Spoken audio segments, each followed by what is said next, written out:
I used to enjoy this blessed month and celebrate it, but since a tragedy happened around this month, I am sad as the month is a reminder of that tragedy. How do you turn this around and feel happy again in this blessed month? Wallahi, brothers and sisters, when you lose a loved one, if you haven't, you have no idea what a person goes through.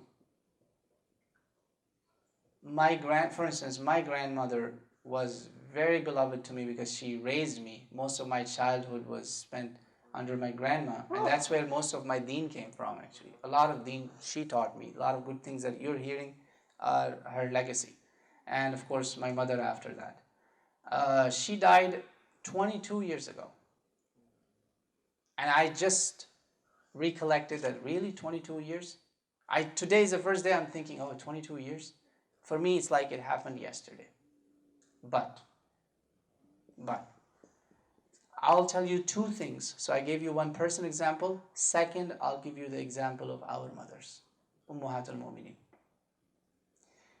Habiba radiallahu anha and another one of the Ummahat al-Mu'mineen, two of them were sitting. Both of them lost a relative. One of them lost her brother, and the other one was also related to him. Fourth day, she told her maid, maid, to bring her perfume. Women are allowed to perfume inside homes. Remember that? When you go outside, the other men, unrelated men, can smell the fragrances, because of that fitna of, haram relations. That's why it's not allowed. Deodorants are okay, no problem. But the Arab perfumes are very strong. Like today, some of the perfumes are, person passes by and the whole 200 feet area could smell perfume. Those perfumes are not allowed for sisters. Prophet ﷺ forbade that. So at home, she said, bring me perfume, bring me kuhul, bring me oil. And she combed her hair, dressed up, put nice clothes on, and told her maid, make food today, we're going to have our normal life. She said, but you had a tragedy. She said, Habiba radiallahu anha, she said, Rasulullah did not allow this for anyone except husband. If my husband passed away, I'm 4 months and 10 days. It's called a mourning period of a widow. Other than that, for no one, you're allowed to do it for more than 3 days. So you have to get back into the normal routines. 2. Number 3, what do you do about huzn?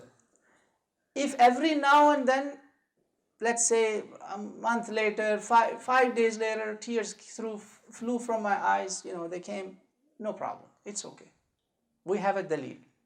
Sahaba used to go to Ayman radiallahu anha and talk about Prophet, ask her about Prophet, and remember Prophet and cry.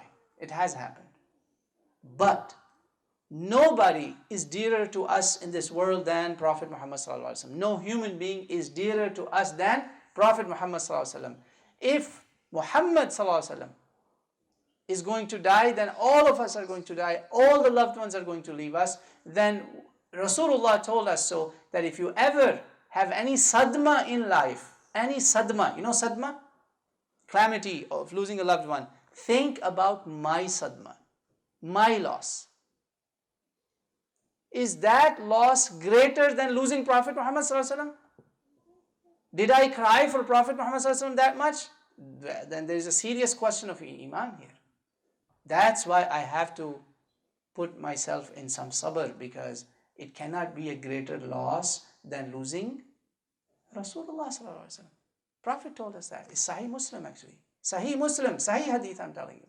Muslim, that think about my loss when a sadma befalls upon you. Great. Does that help, inshallah? I hope it will, inshallah ta'ala.